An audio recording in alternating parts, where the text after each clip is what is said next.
One thing on Myles Garrett, then we'll talk about the officiating, because Myles isn't the only one with a gripe coming out of yesterday's games. But, G, you mentioned Myles with the pass rush rate. I don't have the exact numbers. I'll have to go back and find it. There did feel like 3 or 4 plays yesterday where Myles was a split second away from causing complete chaos. And he gets credit with the pressures. And you look at last week versus this week, different game plans, different tackles he was going against. But he made more of an impact, not just by the eye test, but by the box score as well. And it seemed like by just a smidge, like literally a hair, he was away from doing what Antonio Johnson did to Joe Flacco, but on the other side to Trevor Lawrence. As for the officiating, Jay, we have the clip from Myles Garrett if we want to play it. And Myles Garrett, if you didn't hear, you'll hear in a sec, was not pleased with how the officials operated against him. We have 2 separate clips. This first is on the officials as a whole, and the second is on how he specifically is getting officiated. When you listen to this, hear Pink Floyd's Money in your head, because it's going to cost Myles Garrett some cash, but I'm sure he weighed that risk and said, you know what, I'll write the check gladly. So we have 2 clips. So we'll play the first, then I'll introduce the second. But these are both Myles Garrett, and these are from Scott Petrak, who was at the game in the locker room or at the press conference talking to Myles after. Here's the first one, Myles on officiating as a whole. That as well. You can't make it harder by throwing, holding your hands to the face off the rule book. And like I said, I got a lot of respect for those guys, but we get scrutinized for the plays that we don't make. So someone has to hold them accountable for the plays or the calls they don't make. And they need to be under the same kind of microscope as we are every single play. And here's the second clip. This is on how Myles himself feels he specifically is being taken advantage of by offensive linemen and the officials. And when you're ready, you can play that clip. I don't want to say like what Watt said. The officials got something against me, but shoot, close enough. This Hack-a-Shaq crap got to stop. Y'all as dominant as we've seen, and we gonna let them get away with pretty much anything. It's ridiculous. You can't just let a guy put his fingers in your face mask and push your head up, or grab you around the back of your collar, or when he's out of position so he's gonna snatch you from the front. All that stuff we see, but we try to promote the offensive game. It's got to be called fair both ways. I don't care about any of that. Offense defense has to be up, held to the same standard in more ways than one. So guys, thoughts? Does Myles have a point, or is he yapping just to yap? No, he's got a point. Absolutely, he's got a point. He's probably held on almost every play. And he mentioned the Hack-a-Shaq, and it's funny because, when I was covering the NBA, they would talk about like LeBron and Shaq would get fouled every time they're in the paint, but they're not going to call it every time. And I'm sure it's the same thing. Well, LeBron wants it called every time. Well, he wants it called. But in Myles, it's the same way. Like, I'm sure they're telling these guys, just hold them, grab, do whatever you have to do. They're not going to call it every time. They may get you once in a while, but they're not going to call it on every play. But what he's doing is he's shining a light on it now. He's probably going to I bet you he's going to get more calls next week now. Squeaky wheel gets the grease. Yes, I agree with that. It may cost you $25,000 or $50,000 or whatever it is. Light. But if you get, with what he's making, if you get an extra holding call or 2 at the right time, it's worth it. Because then, if they call it a couple more times, then maybe it doesn't happen. It wasn't just about yesterday's game. Yesterday's game, there were some times where he was being egregiously held, where I understand you can call holding on every play. But there are certain times where it jumps off your screen and you jump up and you're pointing, hold. That's happening far too often, not just in yesterday's game, but for the season. And I think you're looking at a guy who's making a run at Defensive Player of the Year. And I think that he realizes that he is being officiated differently from other guys. Maybe not differently than the league's top guys, because if you watch those guys too, they're held a lot with no calls. But I'm glad that he shined the light on this particular issue. Andy Reid did it as well. And if you talk about officiating in the macro, you're always going to have missed calls. It's inherent. You're always going to have calls that are missed.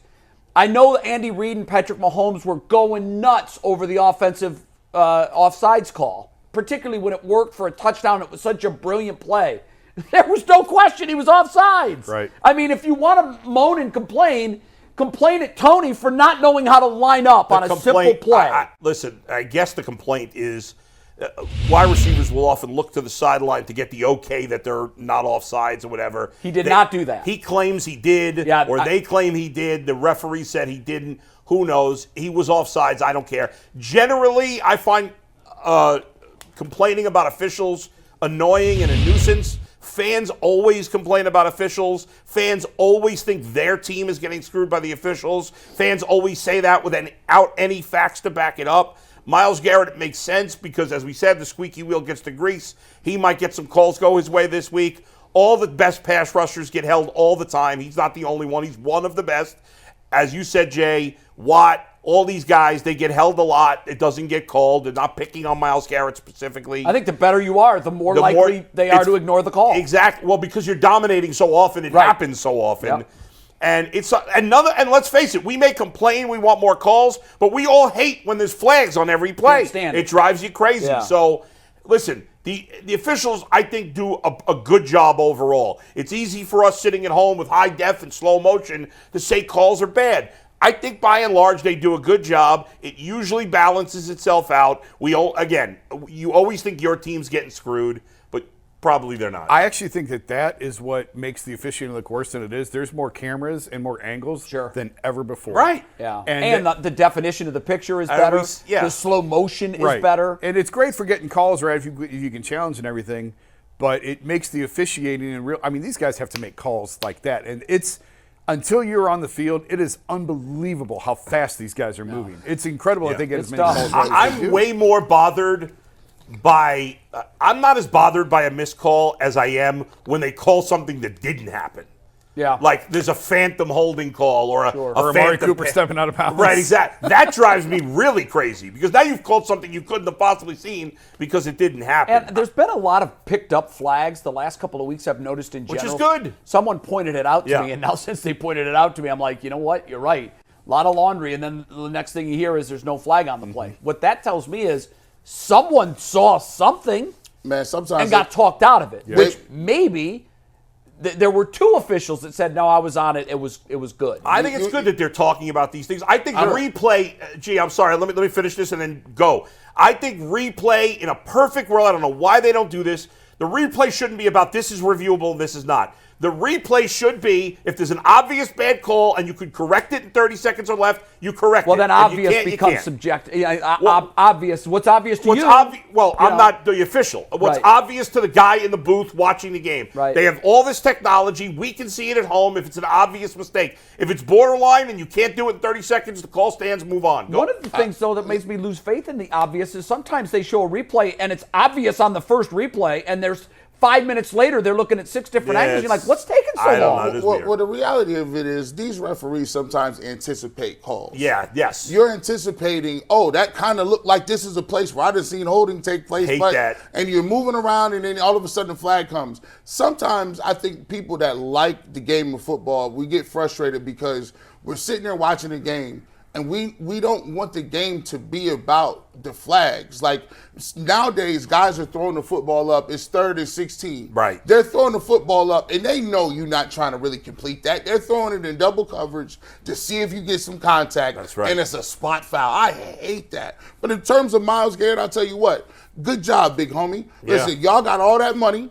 I would have call out the referee kitty fund. I got all kind of money right here in the pot for you.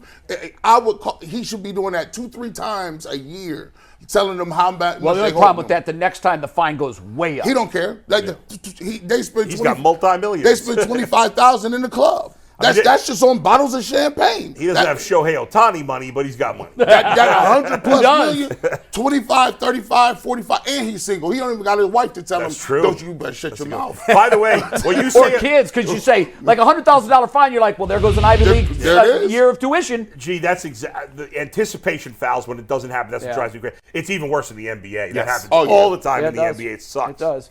Well, a lot of times, too, I've noticed that receivers are on third. It's funny, on 3rd and 18, you don't need a pass interference. A holding will work. And that's what drives you nuts. You're like, now there's a hold call. Now it's an automatic first down. And what I've noticed a lot more of this year than any year in the past, and I'd seen it in past years, the wide receivers now are trained to get in tight to that defensive back and then throw your arm up in the air. Like, oh, he kept me from going in the direction I wanted to go, and then It's you like see a the flop flag in come the out. NFL, It's the exactly NBA. like a flop. Yeah. And you're like, wait a minute. I know. Just because he threw his arm up doesn't mean that he was held. Yeah. So, but you're right on the calls. We have so many angles. Everything now looks like you can determine, but we have slow motion and 15 cameras to work with. It's not an easy job, man. I wouldn't want to do it for anything. I would not want to be an NFL official. Yeah.